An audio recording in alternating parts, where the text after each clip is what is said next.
അമ്നിയോസിന്തസിസ് pregnant അമ്മമാർക്ക് amniotic fluid withdraw ചെയ്ത് test ചെയ്യുന്ന പ്രൊസീജിയറാണ് അമ്നിയോട്ടിക് ഫ്ലൂയിഡ് ഈ അമ്മമാരുടെ ഉള്ളിൽ, അതായത് കുഞ്ഞുങ്ങൾ അമ്നിയോട്ടിക് ഫ്ലൂയിഡിൻ്റെ ഉള്ളിലാണ്.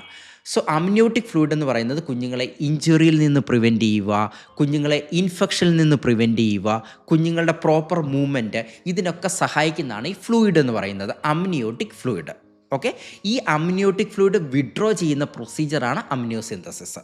ഓക്കെ, അമ്നിയോട്ടിക് ഫ്ലൂയിഡിൻ്റെ ഉള്ളിൽ കുഞ്ഞിൻ്റെ ശരീരത്തിൽ നിന്ന് വരുന്ന ചെറിയ ചെറിയ ടിഷ്യൂസ് കാണും.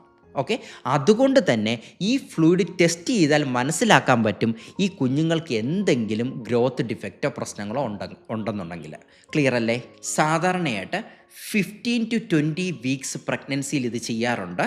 കാരണം ഈ കുഞ്ഞുങ്ങൾക്ക് എന്തെങ്കിലും റിസ്ക് ഉണ്ടെങ്കിൽ, എന്തെങ്കിലും അബ്നോർമാലിറ്റീസോ എന്തെങ്കിലും റിസ്ക് ഉള്ള കുഞ്ഞുങ്ങളാണെന്നുണ്ടെങ്കിൽ 15 to 20 വീക്സിൽ ചെയ്യാറുണ്ട്.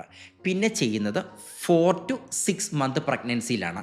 അത് സാധാരണയായിട്ട് ചെയ്യുന്നത് ഈ ക്രോമസോമൽ പ്രശ്നങ്ങൾ വരുമ്പോൾ, ഡൗൺ സിൻഡ്രോം, അതുപോലെ തന്നെ സ്പൈന ബൈഫിഡ, ഇങ്ങനെയുള്ള പ്രശ്നങ്ങളൊക്കെ കുഞ്ഞുങ്ങൾക്കുണ്ടെന്നുണ്ടെങ്കിൽ അമ്നിയോസിന്തസിസ് ചെയ്യാറുണ്ട്. അമ്നിയോസിന്തസിസ് ചെയ്യുന്നതിന് മുമ്പ് ഈ അമ്മയ്ക്ക് എന്തെങ്കിലും അലർജി ഉണ്ടോ എന്നുള്ള കാര്യം ചോദിക്കണം.